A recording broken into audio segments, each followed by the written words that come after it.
पुन्हा एकदा मनापासून स्वागत करते। आज इंट्रोच दिला नाही मी, सकाळी थोडी घाई गडबडीत होते, पटकन मी देवपूजा करून वाचन वगैरे करून घेतले आणि जरा झालं लेट, कारण आज आलं होतं पाणी भरल्यामुळे वेळ झाला आहे आता सगळ्याच गोष्टींना। तर इकडे मी भाजी करते, थांब दाखवते। तर इकडे गवारीची भाजी करते मी। गवारी मी कालच निवडली होती, त्या ब्लॉगमध्ये तुम्ही पाहिलीच होती।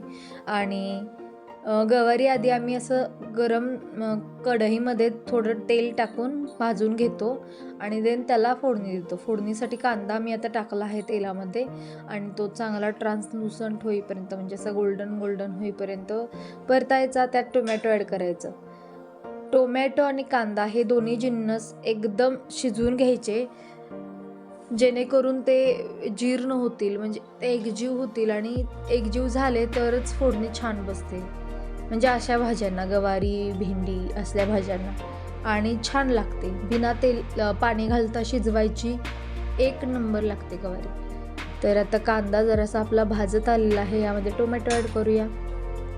टोमॅटोसुद्धा पूर्ण गिर्र होऊन द्यायचा, म्हणजे असं पूर्ण तो असा त्यामध्ये मिक्स झाला पाहिजे कांद्यामध्ये, इतका शिजवायचा। आणि मग त्यामध्ये कांदा लसूण चटणी, मीठ, हळद हे आपले साधे मसाले ॲड करायचे। देन गवारी टाकायची आणि एकदम लो फ्लेमवर तेला शिजू द्यायचं, जेणेकरून बिना पाण्याचा आपल्याला भाजी शिजून एकदम छान टेस्ट येते भाजीची। तर इथं आता मी आपली कांदा लसूण चटणी, मीठ आणि हळद ॲड केलेलं आहे। आता ह्याला पण थोडा 2 मिनटं परतून घ्यायचं आणि मग यामध्ये गवारी ॲड करायची। तर मी तुम्हाला ही बॉटल दाखवते। हे पार्सल आलं होतं परवा, जे मी तुम्हाला दाखवलं होतं। तर हे किती 110 रुपयाला बसली आहे, पण छान आहे।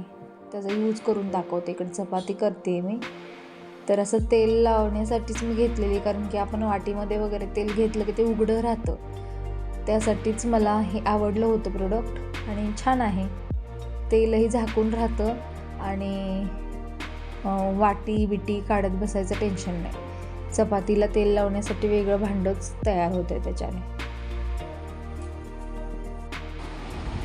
या फ्रेंड्स, जेवायला आता मी ताट वाढवून घेतलेलं आहे आणि आमची इशूले इथं खात बसले ऑलरेडी गवारी आणि चपाती।